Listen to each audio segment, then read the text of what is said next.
Mesdames et messieurs, merci d'accueillir Charline Faucan.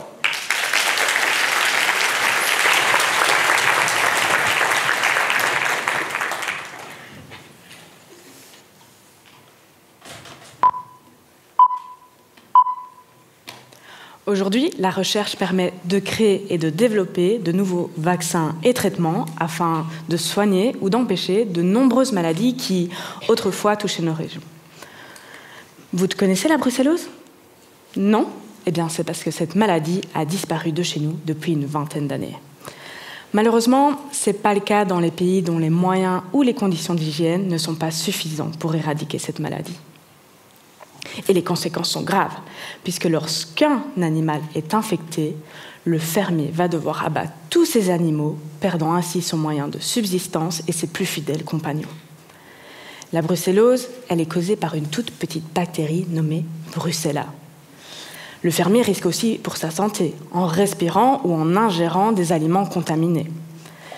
La brucellose, chez l'homme, elle se traduit par des symptômes ordinaires, lui permettant de passer inaperçue, souvent confondue avec des maladies communes. Mal soignée, elle reviendra des années plus tard, causant de graves problèmes de santé. Il est donc important de comprendre comment Brucella infecte une cellule pour améliorer les traitements qui sont déjà mis en place. Pour infecter une cellule, Brucella doit y rentrer et s'y multiplier. Mais on ne rentre pas comme ça dans une cellule, au risque de se faire repérer. Elle va devoir passer incognito. Pour ce faire, elle se retrouve dans une bulle opaque, une vacuole. Et son but à Brucella, c'est d'atteindre sa niche de multiplication. Un lieu plein de ressources et de nourriture, idéal pour se reproduire. Mais comment y arriver? Elle va utiliser Vir-B. Vir-B, c'est comme un pistolet à billes. Pourquoi à billes? Eh bien, elle ne veut pas tuer la cellule, elle veut s'en servir. Mon sujet de thèse, à moi, c'est d'étudier Vir-B. Pour ce faire, je vais attacher différents signaux lumineux aux différentes parties du pistolet. Je vais donc infecter mes cellules animales avec mes bactéries lumineuses et les observer au microscope. Dans notre laboratoire, on va tenter de répondre à différentes questions.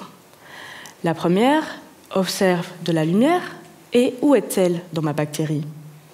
Tiens, Brucella, elle a besoin de Vir-B au début ou à la fin de son infection?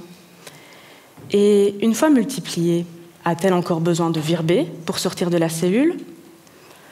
Alors, en quoi répondre à ces questions est important? Eh bien, plus on comprendra comment Brucella infecte une cellule, mieux on comprendra comment la maladie se comporte, et plus on pourra améliorer les traitements et divers vaccins déjà mis en place. Donc, il est donc important de comprendre comment Vir-B fonctionne pour améliorer les conditions de vie dans ces pays fortement touchés. Merci.